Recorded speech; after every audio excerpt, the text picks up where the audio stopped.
नमस्कार, बहुत स्वागत है आप सभी का स्वराज एक्सप्रेस में। आप देख रहे हैं हमारा खास प्रोग्राम जनता मांगे जवाब। आपके साथ मैं हूं संयम जैन और आज के इस कार्यक्रम में हम बात करेंगे छत्तीसगढ़ की सियासत में एक बार फिर बजट को लेकर हलचल तेज हो गई है। 24 फरवरी को विधानसभा में प्रदेश का तीसरा बजट पेश होने जा रहा है और इस बार सरकार कह रही है कि यह सिर्फ साल भर का लेखा जोखा नहीं बल्कि विजन 2047 का खाका होगा। पहले ज्ञान, फिर गति और अब नया थीम। सरकार दावा कर रही है कि महिलाओं, युवा और किसानों को केंद्र में रखकर विकास की नई दिशा तय की जाएगी। लेकिन विपक्ष का तंज भी उतना ही तीखा है। उनका कहना है कि ज्ञान और गति के बाद प्रदेश की दुर्गति हो गई और यह सब सिर्फ प्रोपेगेंडा है। ऐसे में सवाल यह है कि क्या यह बजट सच में विकास का ब्लूप्रिंट बनेगा या फिर विजन के नाम पर सियासी दस्तावेज साबित होगा। पहले ये रिपोर्ट देखिए आप।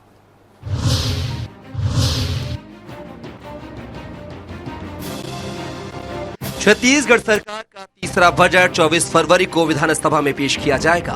वित्त मंत्री ओपी चौधरी ने संकेत दिए हैं कि इस बार का बजट विजन 2047 पर आधारित होगा। पहले ज्ञान और फिर अब गति थीम के बाद सरकार दीर्घकालिक विकास रणनीति पर फोकस करने की बात कह रही है। सरकार का दावा है कि बजट में महिलाओं, युवाओं और किसानों को प्राथमिकता दी जाएगी। हर साल महिलाओं के लिए 8,000 करोड़ रुपए से अधिक खर्च करने का लक्ष्य बताया गया है। छोटे शहरों में रिंग रोड और खेल मैदान के प्रस्ताव भी चर्चा में है। साथ ही नवा रायपुर स्टेडियम में वीर नारायण सिंह की प्रतिमा स्थापित करने की भी योजना सामने आई है। अब देखना होगा कि ये घोषणाएं जमीनी हकीकत में कैसे उतरती हैं। और 23 तारीख को बजट सत्र का आगाज होने जा रहा है। संभावना है कि 24 फरवरी को बजट प्रस्तुत होगा और आदरणीय मुख्यमंत्री जी के नेतृत्व में हमारी सरकार तीसरा बजट प्रस्तुत करेगी। पहला बजट ज्ञान, गरीब, युवा, अन्नदाता और नारी को समर्पित था। दूसरा बजट गति की रणनीति पर आधारित था। Good governance, accelerating infrastructure, T for technology और आई फॉर इंडस्ट्रियल ग्रोथ। इस गति की रणनीति के माध्यम से ज्ञान का कल्याण किया जाएगा। तो वहीं कांग्रेस ने सरकार के दावों पर सवाल खड़े किए हैं। कांग्रेस विधायक देवेंद्र यादव ने कहा है कि ज्ञान और गति के बाद प्रदेश की दुर्गति हो गई है। उनका आरोप है कि सरकार सिर्फ बड़े बड़े थीम और विजन की बात करती है, लेकिन जमीनी हकीकत अलग है। कांग्रेस का कहना है कि बजट में पारदर्शिता और जवाबदेही की जरूरत है। महंगाई, बेरोजगारी और किसानों की आय जैसे मुद्दों पर ठोस प्रावधान होने चाहिए। भारतीय जनता पार्टी की सरकार का तीसरा बजट पेश होने वाला है।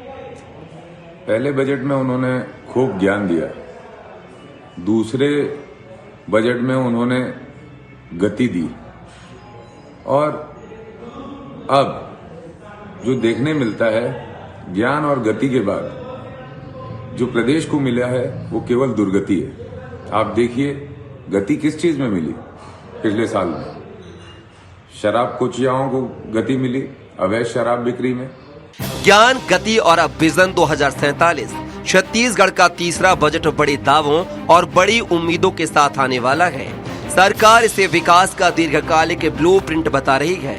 महिलाओं, युवाओं, किसानों और इंफ्रास्ट्रक्चर पर फोकस की बात हो रही है।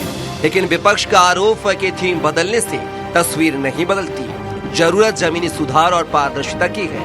अब 24 फरवरी को साफ होगा कि यह बजट सच में प्रदेश की दिशा तय करेगा या फिर सियासी घमासान को और तेज करेगा। स्वराज एक्सप्रेस के लिए रायपुर से दिलीप साहू की रिपोर्ट। तो बजट के नाम बड़े हैं, थीम बड़ी है और सोच भी बड़ी रखी गई है, लेकिन कितना जमीनी स्तर पर उतरेगा आइए जानते हैं, चर्चा करेंगे। हमारे साथ खास मेहमान मौजूद हैं। शताब्दी पांडे बीजेपी प्रवक्ता हैं, स्वागत है आपका शताब्दी जी। सौरभ साहू कांग्रेस के प्रवक्ता, आपका ही बहुत बहुत स्वागत है। और के शर्मा वरिष्ठ पत्रकार, आपका ही बहुत स्वागत इस चर्चा में जुड़ने के लिए शर्मा जी। शताब्दी जी, विजन 2047 फोकस है सरकार का, न सिर्फ मध्य प्रदेश और छत्तीसगढ़ बल्कि देश के अंदर जहां जहां बीजेपी शासित राज्य में सरकारें हैं वहां पर विजन 2047 को लेकर चला जा रहा है। लेकिन ऐसे में छत्तीसगढ़ के अंदर एक खास हम इसलिए समझें क्योंकि यहां पर बहुत कुछ करने को है। बीजेपी ने एक लंबा राज किया है और जब से छत्तीसगढ़ राज्य का गठन हुआ तब से बीजेपी ने ज्यादा शासन किया है। कैसे अब तक में जो चीजें हुई हैं छत्तीसगढ़ के अंदर, जो विकास दिया है, उससे तय किया जा रहा है कि विजन 2047 डायरेक्ट, क्या बीच में थोड़ा गैप या हम कहें कि जो 5 साल का एजेंडा तय किया था बीजेपी ने वो अचीव कर लिया है क्या? देखिए संयम जी, बजट जो होता है ना, ये मात्र 1 साल का लेखा जोखा नहीं होता है। ये एक दीर्घकालीन योजना किस प्रकार की होगी और उसको क्रमशः प्रतिवर्ष फिर उसमें एनहांसमेंट करते हुए, उसमें बढ़ावा करते हुए, बढ़ोतरी करते हुए उसको बनाया जाता है।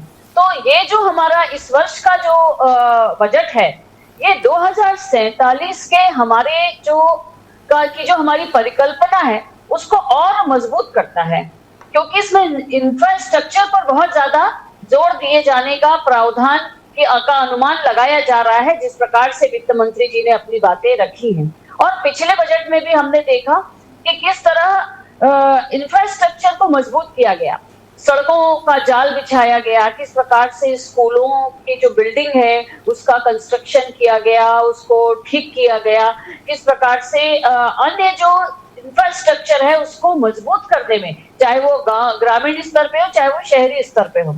तो इससे ये साबित होता है कि पिछले 5 सालों में जितना भी काम किया गया, सामुदायिक विकास को लेकर किया गया, महिलाओं को लेकर किया गया, युवाओं को लेकर जो काम किया गया, ये सब दीर्घकालीन हमको रिजल्ट देगा 2047 के सपने को साकार करने में। इस तरह का ये बजट है। लेकिन 2047 क्या ज्यादा दूर नहीं हो जाता है क्या? क्योंकि विजन है, ठीक है, केंद्र सरकार ने तय किया 2047, अब राज्य सरकार भी उसी पर उतर आई है, तो ऐसे में हम क्या समझें? 5 साल का एक कार्यकाल है, हर साल बजट आता है, आम बजट आता है, उसमें जो तय किया जाता है 1 साल में करके दिखाना पड़ता है, उसमें कुछ चीजों पर फोकस होता है, टाइमलाइन होती है 3 साल 5 साल। लेकिन 2047 को ध्यान में रखकर क्या कुछ कोशिश बीजेपी कर रही है प्रदेश के अंदर, वो प्रदेश की जनता जरूर समझना चाहेगी। देखिए, 2047 में हम कैसा भारत चाहते हैं, हम कैसा छत्तीसगढ़ चाहते हैं, पूर्ण रूप से विकसित। तो पूर्ण रूप से विकसित के लिए सबसे पहले हमको इंफ्रास्ट्रक्चर को मजबूत करना पड़ेगा। इसके साथ साथ जो हमारे ऐसे वर्ग हैं, महिला है, युवा है, किसान है, इनको सशक्त करना पड़ेगा। तो इन दोनों अगर हम बिंदुओं को समझेंगे तो हम समझ पाएंगे कि 2047 का लक्ष्य हम कैसे प्राप्त करेंगे। 2047 एक लॉन्ग टर्म का विजन दिया गया है, और लॉन्ग टर्म विजन रखने से ही आप शॉर्ट टर्म अचीव कर पाते हैं। आप केवल विजन ही शॉर्ट टर्म रखेंगे तो अचीव कितना कर पाएंगे? आप इसको फिर से समझिएगा कि लॉन्ग टर्म विजन रखने से हमारा स्थायी संपत्ति बहुत बनेगी छत्तीसगढ़ की, बहुत ज्यादा इंफ्रास्ट्रक्चर डेवलप होगा, और इसके साथ साथ जो मानव संसाधन है, जो विशेष तौर पर ऐसा कोर ग्रुप जिसको डेवलपमेंट की आवश्यकता है, जिसको सहारे की आवश्यकता है, जिसको आगे बढ़ाने की आवश्यकता है, वो है महिलाएं, वो है युवा, वो है किसान। इनको ध्यान दिया जा रहा है और साथ ही इंफ्रास्ट्रक्चर को डेवलप किया जा रहा है। जवाब ले लेता हूं सौरभ जी से, बिल्कुल मैं लौटता हूं आपके पास। सौरभ जी, ये जो विजन रखा जाता है 2047 का, ये दूरदृष्टि कांग्रेस क्यों नहीं रख पाती है जो बीजेपी सोच पाती है? ये सिर्फ आजादी के 100 साल को ध्यान में रखकर नहीं रखा जा रहा है, बल्कि एक दूरदृष्टि है बीजेपी के पास। क्या कांग्रेस इसको लेकर कभी नहीं सोचती? देखिए संयम जी, अगर आप देखेंगे कि देश में अभी तक जिस तरीके से इंफ्रास्ट्रक्चर का डेवलपमेंट हुआ, आजादी के बाद से ही आप पकड़िए, क्योंकि हम तो कहते हैं ना कि छत्तीसगढ़ के अंदर भले ही कांग्रेस ने कम कार्यकाल बिताया हो, कम शासन किया हो, लेकिन देश के अंदर तो कांग्रेस ने शासन किया। तो देश में जो जिस तरीके से इंफ्रास्ट्रक्चर डेवलप हुआ, जिस तरीके से हर क्षेत्र में, चाहे शिक्षा के क्षेत्र में, स्वास्थ्य के क्षेत्र में, रोजगार के दिशा में, उद्योगों के क्षेत्र में, हर तरफ तो सही हम आप देखिए कि 1947 का जो भारत था, और जब हमने शासन किया इतने समय तक, तो उस समय के भारत में अंतर तो आया ना।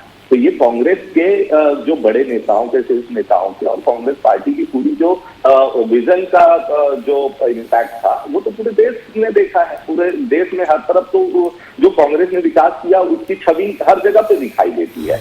अभी लेकिन जो बीजेपी कह रही है, चाहे वो देश की बात करे संयम जी या फिर छत्तीसगढ़ की बात करें, मैं विशेष रूप से छत्तीसगढ़ के बजट पे फोकस करूंगा अभी, क्योंकि आप देखिए कि पिछले 2 बार का वित्त मंत्री ओपी चौधरी जी ने बजट दिया। उन्होंने चाहे किसानों की भी बात अभी साथी प्रवक्ता कर रही थी, युवाओं की बात कर रही थी, महिलाओं की बात कर रही थी। जो पहला बजट था उसमें विशेष रूप से इन तीनों को लेकर के एक जो प्रावधान किया गया, वो प्रावधान किया गया था। तो आपको देखिए उसमें आप किसानों की भी अगर बात करते हैं, तो जिस तरीके से इन्होंने अपने चुनावी घोषणा पत्र में जो बातें कही थी, वो तक तो ये पूरा नहीं कर पाए। बाकी सारी चीजों को तो हम साइड में रख देते हैं कि जो किसानों को इन्होंने कहा कि एक मुफ्त राशि के साथ में देंगे, तो पहले 2 साल तो बीत गए। अभी ये पिछली जो कैबिनेट मीटिंग है उसमें जरूर ये बात अमल में लाई गई। उसी तरीके से आप महिलाओं को देख लीजिए कि महिलाओं को किस तरीके से महतारी वंदन की भी बात कर रहे थे। नहीं, मैनिफेस्टो पूरा करने के लिए तो 5 साल पड़े हुए हैं। बिल्कुल सौरभ जी, मैनिफेस्टो पूरा करने के लिए बीजेपी के पास 5 साल है, लेकिन जो विजन 2047 की सोच है वो कांग्रेस क्यों नहीं सोच पाती है? मेरा सवाल यह है। मैं वही कह रहा हूँ संयम जी, हमने तो हमेशा ही सोचा है ना, उसी का तो परिणाम मैंने आपको जो अपने अभी के वक्तव्य में यही बात कही कि जो देश में इतने सारे इंफ्रास्ट्रक्चर डेवलपमेंट हुए हैं, ये तो हमारी सोच का प्रमाण है। हमने तो सीधा प्रमाण दे दिया। इन्होंने तो अपने जो 2047 का एक विजन देते जरूर है, लेकिन इनकी कथनी और करनी में अंतर दिखता है। ये 1 साल के लिए जो अपना टारगेट बनाते हैं उसको तो पूरा कर नहीं पाते हैं संयम जी, और कहां से 2047 की बात करते हैं। अभी तो ये बड़ी मुश्किल से 2047 तक रहेंगे कि नहीं, पहले उसकी चिंता कर लें, क्योंकि जिस तरीके से ये किसानों, महिलाओं और युवाओं को छल रहे हैं उसमें 2047 तो दूर की बात है, ये अगला चुनाव निकालने बड़ी बात है। आज चुनाव करा लीजिए आप, मैं तो कह रहा हूँ ना कि बहुत सारे छत्तीसगढ़ के अंदर फीडबैक ही ले लीजिए, आज चुनाव करा लीजिए, ये नहीं आने वाले हैं सरकार में, क्योंकि पूरी तरह से इन्होंने जो छत्तीसगढ़ की जनता है, चाहे वो किसी भी वर्ग का, अलग अलग नाम लेने की भी जरूरत नहीं है संयम जी, किसी भी वर्ग को उठा करके देख लीजिए, जो वादा किया, जो बजट में इन्होंने प्रावधान किया। मेरे पास तो 25-26 का पूरा बजट में लेकर के आया हूँ। अगर एक करके सवाल पूछूं तो शताब्दी जी कोई जवाब नहीं दे पाएंगे। इंफ्रास्ट्रक्चर की बात कर रही थी, अभी कुछ दिन पहले की बात, 6 महीने पहले की बात, एक आरटीआई के जवाब में इन्हीं के जो मंत्री हैं वो कहते हैं कि आधा किलोमीटर सड़क बड़ा है, आधा किलोमीटर, और इंफ्रास्ट्रक्चर डेवलपमेंट ये कर रहे हैं। किसानों की बात मैंने आपको बताई, किस तरीके से भुगतान तक नहीं कर पा रहे हैं। और कर्ज की अगर बात देखेंगे आप तो 1,40,000 करोड़ आज जो है छत्तीसगढ़ के ऊपर कर्ज है। प्रति व्यक्ति कम से कम आप मान के चलिए कि 65 से 70 हजार रुपए का कर्ज छत्तीसगढ़ की सरकार के ऊपर आज की तारीख में है। चलिए, बिल्कुल मैं लौटता हूँ आपके पास, जवाब ले लेता हूँ और पूरी तरह से पुख्ता जवाब भी ले लेता हूँ। जो आरोप लग रहे हैं, आता हूँ सौरभ जी आपके पास। के शर्मा जी, आरोप बहुत सारे लग रहे हैं। एक विजन 2047 की सोच बीजेपी के पास है, क्या ये लोकतंत्र में संभव है जहां हर 5 साल में सरकारें बदलती हैं? वहां कोई पार्टी ये सोचे कि विजन 2047 हम 47 तक का सोच रहे हैं, हर 5 साल में सरकार बदलेगी। यदि 2047 का विजन आप अभी रख रहे हैं, 5 साल बाद आपको हटा दिया गया, 10 साल, अगले 15 साल तक यदि आप नहीं आए, तो फिर वो जनता के साथ क्या धोखा नहीं हो जाएगा? क्या जो 5 साल का टाइमलाइन है, सरकारों को उतना ही सोचना चाहिए या फिर लंबा भी सोच सकते हैं? मेरा तो सवाल यही है। जब मिडिल स्कूल में रहता है तो वो यदि डॉक्टर, इंजीनियर, वैज्ञानिक बनने की यदि सोच रखता है तो मुझे लगता है कि इसमें कोई गलत बात नहीं है, वो उस दिशा में पढ़ाई करके आगे भी बढ़ सकता है जी। लेकिन जब हम सरकार की बात करते हैं तो आपने जब ज्ञान की बात की या गति की बात कही, तो इन दोनों की स्थिति क्या है तीसरे साल में, ये भी समीक्षा होनी चाहिए। हाँ। आपने एक नए विजन लेके फिर आएंगे, फिर उस पर चर्चा होगी, लेकिन पुराने समय में जो आपने बात कही है 1,65,000 करोड़ रुपए का बजट, उसके बाद 35,000 करोड़ रुपए का अनुपूरक बजट, 2 लाख करोड़ का आपका बजट हो चुका है। इसके बाद आपकी तमाम योजनाओं के लिए राशि तय है जिसमें आपको देना है, महतारी वंदन योजना आपको देना तय है, कृषक उन्नत योजना देना तय है, उसके साथ ही आयुष्मान कार्ड के लिए देना तय है, पीएम सूर्य योजना के लिए पैसा देना तय है। समग्र ग्रामीण विकास के नाम से आपने जो पैसा दिया है उसके विकास की स्थिति क्या है? जो अभी कह रहे हैं कि आधे किलोमीटर सड़क बना है कि नहीं बना है, पीडब्ल्यूडी का 9,500 करोड़ रुपए का बजट था। शिक्षा पे यदि आप बात करते हैं तो 22,356 करोड़ रुपए का बजट था, तो उससे स्वास्थ्य शिक्षा व्यवस्था में कितनी सुधार हुई है। सिंचाई के क्षेत्र में जो आपने बढ़ोतरी की बात कही कि छत्तीसगढ़ राज्य निर्माण से अब तक 3% वृद्धि की बात आती है, तो सिंचाई का प्रतिशत जब तक बढ़ेगा नहीं, तब तक सिंचित क्षेत्र नहीं बढ़ेगा तो उत्पादन कैसे बढ़ेगा? आप धान का 3100 रुपये दे रहे हैं, इसलिए लोग बड़ी संख्या में धान की इतने उत्पादन कर रहे हैं कि सरकार को खरीदी में परेशानी हो रही है। तो अन्य फसल, कृषि उन्नत का मतलब अन्य फसलों की ओर लोगों को प्रोत्साहित करना, इस दिशा में आप किस ढंग से काम कर रहे हैं? और गति के लिए जो आपने गुड गवर्नेंस जो सरकार का एक मोटो के रूप में चल रहा है, जो गति का पहला वर्ड है, उसमें आप कहां तक आगे बढ़े? क्या भ्रष्टाचार जीरो टॉलरेंस की प्राप्ति हो चुकी है या इस दिशा में कब तक, या 2047 ही आपका लक्ष्य है? तो 2047 तो लक्ष्य बहुत बड़ा है, उसमें कहीं। लेकिन के शर्मा जी, ये विजन 2047 क्या ये लोक लुभावन थीम है या फिर ये वाकई धरातल पर उतारना जरूरी? तो ये सब तो तब उतरेगा जब वर्तमान बिल्कुल साफ सुथरा स्वच्छ दिख रहा हो कि हाँ सब कुछ अब तक अचीव कर लिया है। संयम जी, छत्तीसगढ़ का नया विधानसभा भवन बना और पहले ही चर्चा जो हुई 2047 विजन को लेकर, जिसमें कांग्रेस अनुपस्थित रही, उसमें भाजपा की ओर से ओपी चौधरी ने ही पूरा विजन प्रस्तुत किया, किस ढंग से 2047 छत्तीसगढ़ विकसित हो जाएगा, उसमें पर्यटन की कितनी संभावनाएं हैं, विकास की खनिज संसाधन से परिपूर्ण है, उसका किस ढंग से होगा, पूंजी निवेश कितना हो जाएगा, सिंचाई सुविधाएं, ये तमाम प्रकार की विजन ठीक है उस दिशा में आगे बढ़ने का। लेकिन जब साल का बजट पेश करते हैं तो मुझे लगता है कि बजट जो आगामी बजट के लिए करते हैं तो पिछले बजट की भी समीक्षा कहीं न कहीं कुछ देर के लिए हो जानी चाहिए। नगर निगम सामान्य सभा में जब पिछले सामान्य सभा की कार्यवाही का भी पठन होता है उस ढंग से इसमें भी चर्चा हो तो कहीं बेहतर रहे, जनता को पता चले कि आपने एक साल में क्या काम किया, जो आपने लक्ष्य निर्धारित किया था उसमें आगे बढ़ने की क्या आवश्यकता है। जैसे ऋण की बात आ रही तो ऋण बढ़ रहा है, उसके लिए आप विकास के लिए आप जो अन्य साधन है खनिज को लेकर के या शराब को लेकर के या पर्यटन विकास की दृष्टि से जो आप बात कर रहे हैं उस दिशा में क्या पर्यटन के आय बढ़ रही है, आपको इस ढंग से विदेशी पर्यटक आ रहे हैं क्या, ये तमाम प्रकार की बातें हैं जिनको कृषि आधारित उद्योग की जो बात कर रहे हैं, वहाँ फूड प्रोसेसिंग प्लांट आदिवासी क्षेत्रों की बात कर रहे हैं, नक्सल प्रभावित क्षेत्र समाप्त हो रहे हैं नक्सल, तो उन क्षेत्रों में विकास की क्या गति है, उनके लिए राशि आपके पास है कि केंद्र के भरोसे बैठे। ये 56,000 करोड़ तो इसमें से केंद्र सरकार का राजस्व में से आ जाता है। तो कुल मिलाकर के ये पूरे मामले को लेकर के एक समीक्षात्मक, क्योंकि बहुत ही बुद्धिजीवी ज्ञानी हमारे पास वित्त मंत्री हैं, उनकी समीक्षा होनी चाहिए। बिल्कुल, लेकिन ये पार्टी ने जो सोचा विजन 2047, शताब्दी जी ये लक्ष्य मुझे लग रहा है ये सोच सकते हैं आप, पॉजिटिव सोचने में कोई बुराई नहीं। आप 2047 सोचिए, 3047 सोचिए, कुछ भी सोचिए, अपनी सोच है कि हमें बेहतरीन करना है प्रदेश के लिए, अच्छी बात है। लेकिन वर्तमान में जो खामियां मेरे को लग रहा है, कर्ज बढ़ रहा है, कर्ज के जरिए क्या सरकार आगे बढ़ने की कोशिश कर रही है, बहुत से ऐसे सवाल है कि इनको नजरअंदाज किया जा रहा है क्या इस बजट में? नहीं, ऐसा कुछ नहीं है। देखिए संयम जी, मैं फिर क्लियर करना चाहूंगी, विजन को बड़ा रखा गया है। नहीं, विजन तो बढ़िया है, लेकिन क्या वो बजट में आ सकता है क्या? विजन आपका 5 साल के मैनिफेस्टो में हो सकता है कि हम आगे इतना करना चाहते हैं, लेकिन बजट में वो थीम रखी जा सकती है क्या? क्योंकि बजट हर साल आना है, हर साल का लेखा जोखा आपको पेश करना है। हम लेखा जोखा जो है वो वर्ष भर का ही होगा। देखिए कि पिछले वर्ष किस मद में कितना खर्च किया गया, किस इंफ्रास्ट्रक्चर में कहाँ क्या डेवलप नहीं हो पाया, इस बार उसको 100 करोड़ के आसपास बढ़ाया जा रहा है। तो इस प्रकार के जो अनुमानित जो सारे आंकड़े आ रहे हैं, इससे समझ में आ रहा है कि कहाँ कहाँ और बढ़ाने की आवश्यकता है। तो वो किसके लिए है? वो इसी साल के लिए है ना। काम तो पिछले और इस साल के कंपैरिजन में ही होगा, लेकिन उसका लॉन्ग टर्म इफेक्ट क्या होगा इसको देखकर भी कहीं पैसा लगाया जाए।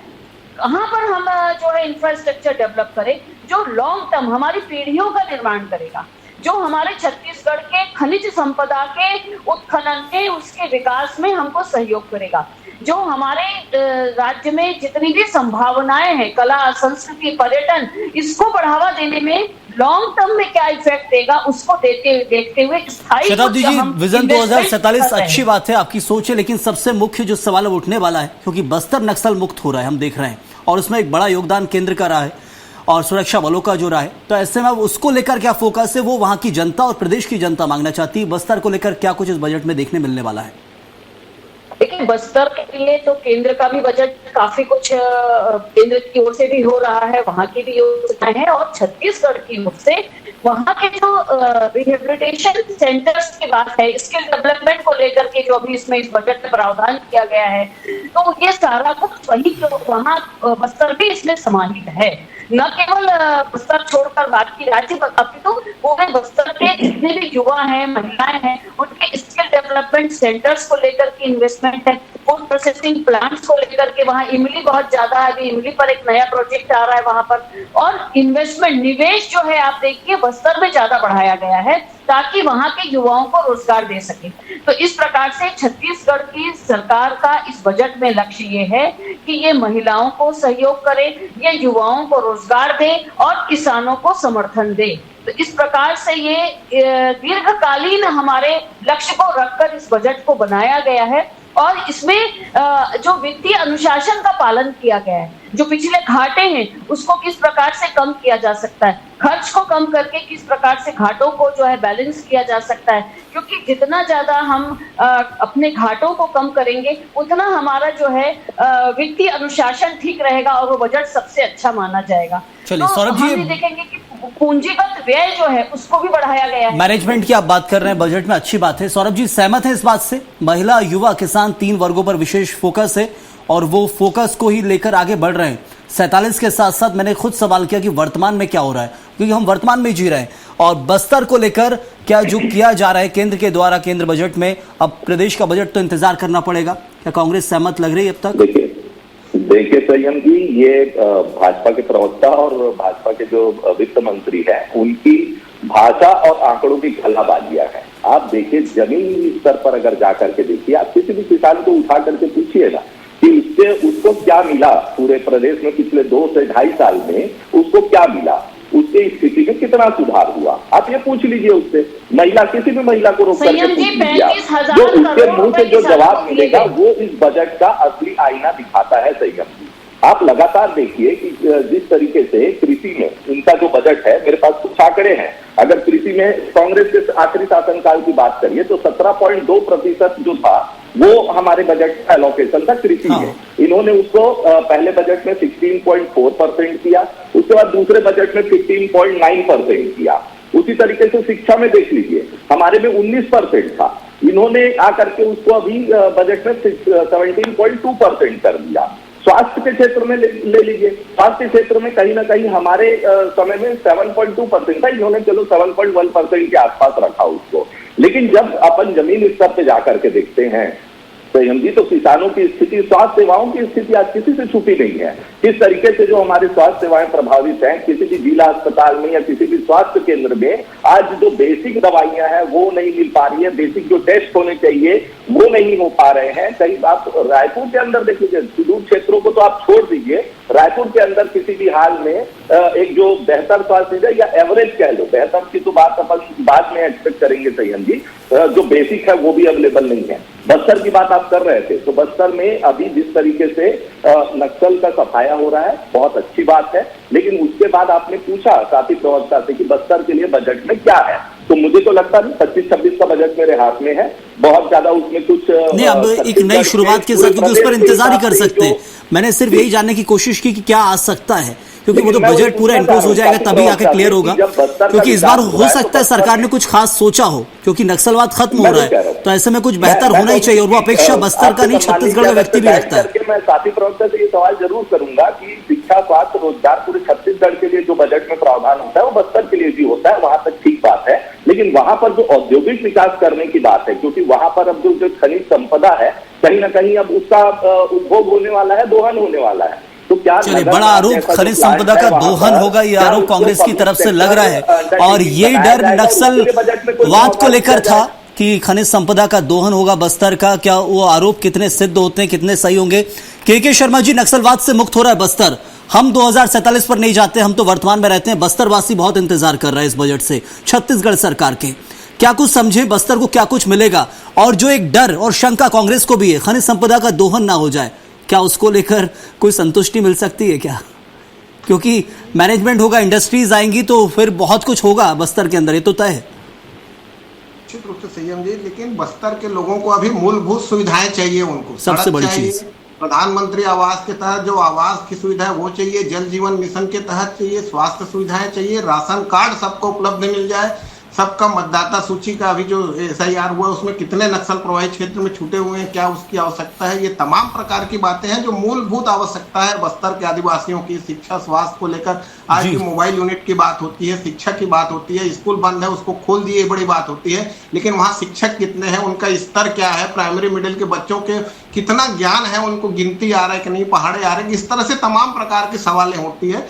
जब वहां पे विकास होगा तब इंफ्रास्ट्रक्चर सेकंड के रूप में आगे बढ़ना चाहिए, और इंफ्रास्ट्रक्चर जैसे ही अभी आप तत्काल बढ़ाने की कोशिश करेंगे तो कांग्रेस का जो आरोप है कि ये आज जो उद्योगपतियों के लिए कारपेट बिछाने वाली जो बात आती है उस पर चले जाएगा। इसलिए मूलभूत सुविधाएं और इंफ्रास्ट्रक्चर के नाम पे यदि आप चाहते हैं तो फूड प्रोसेसिंग प्लांट उसको आगे बढ़ा दीजिए, जिसके कारण से अन्य राज्यों में हम देखते हैं केरल वगैरह में कि फूड प्रोसेसिंग, तमिलनाडु वगैरह में फूड प्रोसेसिंग प्लांट चाय बगाना है तो उसको दिखा के वहीं चाय भी बेच देते हैं। इस तरह से क्या बस्तर के लोगों को विकास की दृष्टि से नीचे स्तर से शुरू करने की आवश्यकता है।